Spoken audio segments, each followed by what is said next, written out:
ಒಂದು ಕಡೆ ದೋಷಾರೋಪ ಪಟ್ಟಿ ಸಲ್ಲಿಕೆಯಾಗಿದೆ. ಈ ಬೆನ್ನಲ್ಲೇ 17 ಜನ ಆರೋಪಿಗಳ ನ್ಯಾಯಾಂಗ ಬಂಧನ ಅಂತ್ಯವಾಗಿರುವಂಥದ್ದು.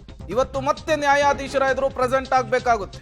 ಇವತ್ತು ದರ್ಶನ್ ಅಂಡ್ ಗ್ಯಾಂಗ್ ನ್ಯಾಯಾಂಗ ಬಂಧನ ಅವಧಿ ಅಂತ್ಯವಾಗಿದೆ.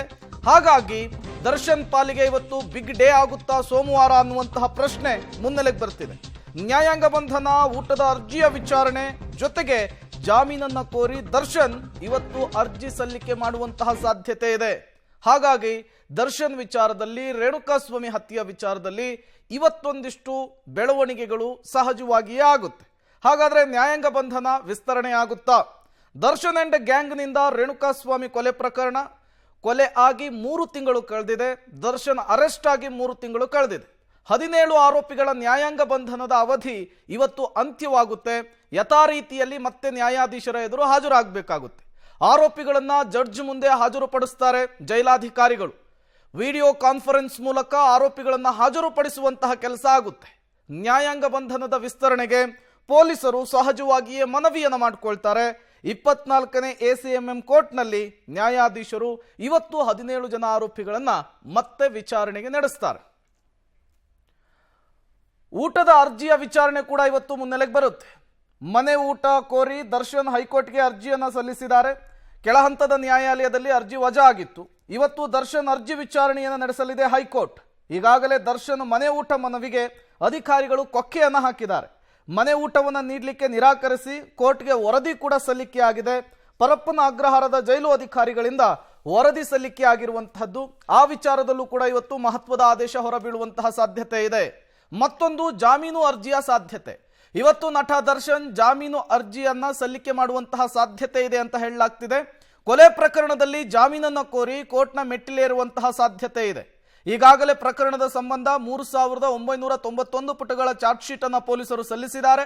ಚಾರ್ಜ್ ಶೀಟ್ ಸಲ್ಲಿಕೆಯ ಬಳಿಕ ಜಾಮೀನನ್ನು ಕೋರಿ ಅರ್ಜಿ ಸಲ್ಲಿಕೆ ಮಾಡಲಿಕ್ಕೆ ಸಿದ್ಧತೆಯಾಗಿದೆ ದರ್ಶನ್ ಪರ ವಕೀಲರಿಂದ. ಇವತ್ತು ಅಥವಾ ನಾಳೆ ಅಥವಾ ಚಾರ್ಜ್ ಶೀಟ್ನ ಪ್ರತಿ ಕೈಗೆ ಸಿಕ್ಕ ನಂತರ ಅದನ್ನ ಕೂಲಂಕುಷವಾಗಿ ನೋಡಿದ ನಂತರ ಅರ್ಜಿ ಸಲ್ಲಿಕೆಯ ಸಾಧ್ಯತೆ ಇದೆ. ಈಗಾಗಲೇ ಜಾಮೀನು ಅರ್ಜಿಗೆ ಸಿದ್ಧತೆಯನ್ನು ನಡೆಸಲಿದೆ ದರ್ಶನ್ ಫ್ಯಾಮಿಲಿ. ವಕಾಲತ್ತಿಗೆ ದರ್ಶನ್ ಅವರ ಸಹಿಯನ್ನು ಕೂಡ ಅವರ ಧರ್ಮಪತ್ನಿಯವರು ಪಡೆದುಕೊಂಡಿದ್ರು. ಮತ್ತಷ್ಟು ಡೀಟೇಲ್ಸ್ ಅನ್ನು ಕೊಡ್ತಾರೆ ನಮ್ಮ ಪ್ರತಿನಿಧಿ ನರಸಿಂಹಮೂರ್ತಿ, ನೇರ ಸಂಪರ್ಕದಲ್ಲಿ ಜಾಯಿನ್ ಆಗಿದ್ದಾರೆ. ನರಸಿಂಹಮೂರ್ತಿ, ಇವತ್ತು ದರ್ಶನ್ ಅವರಿಗೆ ಬಿಗ್ ಡೇ ಅಂತ ಹೇಳಲಾಗ್ತಾ ಇದೆ. ನ್ಯಾಯಾಧೀಶರ ಎದುರು ದರ್ಶನ್ ಅವರನ್ನ ಪ್ರೆಸೆಂಟ್ ಮಾಡಿದಂತಹ ಸಂದರ್ಭದಲ್ಲಿ ಬಳ್ಳಾರಿ ಜೈಲಿಗೆ ಹೊಂದಿಕೊಳ್ಳೋದಕ್ಕಾಗದೆ ಒದ್ದಾಡ್ತಾ ಇರುವಂತಹ ದರ್ಶನ್ ಜೈಲು ಬದಲಾವಣೆಯ ವಿಚಾರಕ್ಕೆ ಏನಾದರೂ ಮನವಿ ಮಾಡಿಕೊಳ್ಳುವಂತಹ ಸಾಧ್ಯತೆ ಇದೆಯಾ, ಹೇಗೆ ಅಂತ?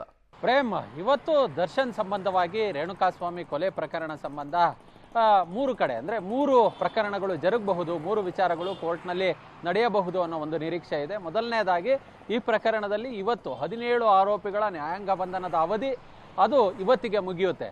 ಈ ರಾಜಾತಿಥ್ಯ ಪ್ರಕರಣ ಹೊರಬಂದಂತಹ ಬಳಿಕ ಪರಪ್ಪನಗ್ರಹಾರದಲ್ಲಿದ್ದಂತಹ ಎಲ್ಲ ಆರೋಪಿಗಳನ್ನ, ವಿಚಾರಣಾಧೀನ ಕೈದಿಗಳನ್ನ ಬೇರೆ ಬೇರೆ ಜೈಲುಗಳಿಗೆ ಹಸ್ತಾಂತರ ಮಾಡುವ ಕೆಲಸವನ್ನ ಮಾಡಲಾಗಿತ್ತು. ಅದರಲ್ಲಿ ದರ್ಶನ್ ಕೂಡ ಇದ್ದಾರೆ. ಹೀಗಾಗಿ ಅವರು ಯಾವ್ಯಾವ ಜೈಲುಗಳಲ್ಲಿ ಇಲ್ಲಿ ಇದ್ದಾರೋ ಅವರನ್ನೆಲ್ಲ ಮಧ್ಯಾಹ್ನ 1:15ಗೆ ನ್ಯಾಯಾಧೀಶರ ಮುಂದೆ ವಿಡಿಯೋ ಕಾನ್ಫರೆನ್ಸ್ ಮುಖಾಂತರ ಹಾಜರುಪಡಿಸುವ ಸಾಧ್ಯತೆ ಇದೆ. ಈ ಸಂದರ್ಭದಲ್ಲಿ ದರ್ಶನ್ ಈಗಾಗಲೇ ಬಳ್ಳಾರಿ ಜೈಲಿನಲ್ಲಿ ಒಗ್ಗಿಕೊಳ್ಳೋದಕ್ಕೆ ಆಗ್ತಿಲ್ಲ. ಹೀಗಾಗಿ ಬೇರೆ ಜೈಲಿಗೆ ಶಿಫ್ಟ್ಗೆ ಅಥವಾ ಈ ಸ್ಟೇ ಕೊಡೋದಕ್ಕೆ ಏನಾದರೂ ಮನವಿಯನ್ನು ಮಾಡ್ಕೊಳ್ತಾರ ಗೊತ್ತಿಲ್ಲ. ಸ್ಟೇ ಏನಾದ್ರು ಕೊಡಬೇಕು ಅಂತ ಹೇಳಂತಹ ಪಕ್ಷದಲ್ಲಿ ಅದು ನ್ಯಾಯಾಧೀಶರ ಮುಂದೆ ಅರ್ಜಿಯನ್ನು ಅವರ ವಕೀಲರ ಹಾಕೊಳ್ಬೇಕಾಗುತ್ತೆ. ಬಹುಶಃ ಆ ವಿಚಾರವನ್ನ ಪ್ರಶ್ನೆ ಮಾಡೋದಕ್ಕೆ ಸಾಧ್ಯವಿಲ್ಲ ಅಂತ ಅನ್ಕೊಳ್ತೀವಿ. ಅದನ್ನ ಹೊರತುಪಡಿಸಿದ್ರೆ ಮತ್ತೊಂದು ವಿಚಾರ, ಇನ್ನೊಂದು ದರ್ಶನ್ ಇವತ್ತು ಜಾಮೀನಿಗೆ ಅರ್ಜಿಯನ್ನ ಸಲ್ಲಿಕೆ ಮಾಡ್ಕೊಳ್ಬಹುದಾ ಅಂತ ಹೇಳಿ 3-4 ದಿನಗಳ ಹಿಂದೆ ದರ್ಶನ್ ಪತ್ನಿ ವಿಜಯಲಕ್ಷ್ಮಿ ಬಳ್ಳಾರಿ ಜೈಲಿಗೆ ಭೇಟಿ ಕೊಟ್ಟಂತಹ ಸಂದರ್ಭದಲ್ಲಿ ವಕಾಲತ್ತಿನ ಅರ್ಜಿಗೆ ಸಹಿಯನ್ನ ಪಡ್ಕೊಂಡಿದ್ರು. ಹೀಗಾಗಿ ಇವತ್ತು ಚಾರ್ಜ್ ಶೀಟ್ ಸಿಕ್ಕ ಬಳಿಕ ಅವರು ಜಾಮೀನಿಗೆ ಅರ್ಜಿಯನ್ನ ಹಾಕಿಕೊಳ್ಳಬಹುದು.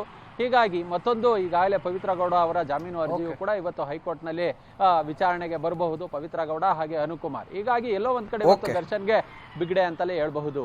ಓಕೆ, ಥ್ಯಾಂಕ್ ಯು ನರಸಿಂಹಮೂರ್ತಿ ತಮ್ಮೆಲ್ಲ ಮಾಹಿತಿಗಾಗಿ.